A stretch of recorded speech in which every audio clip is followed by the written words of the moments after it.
नांदेड़ शहर के निजाम कॉलोनी के इलाके में 24 अगस्त की रात 11:30 बजे मस्जिद खाजगान के गेट से एक तेज रफ्तार कार टकराई।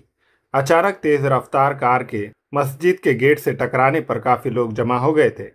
जैसे ही इसकी इत्तला भाग्यनगर पुलिस स्टेशन के इंस्पेक्टर संतोष तांबे को मिली, वो फौरन पुलिस एहलकारों के साथ वहां पहुंचकर नशे में धुत ड्राइवर और कार में बैठे शख्स को गिरफ्तार किया।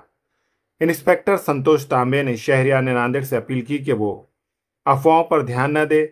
नशे में धुत ड्राइवर कार में बैठे शख्स के खिलाफ कार्रवाई की जाएगी।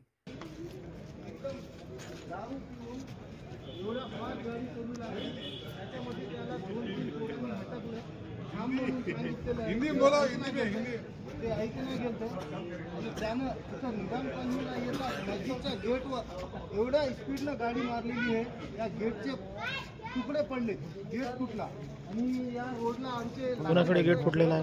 गेट कुणाकडे फुटला है? हाँ ये पूरा स्पेस उड़ा है गाड़ी को। अपन इधर ही खड़े वाले। इधर चलो।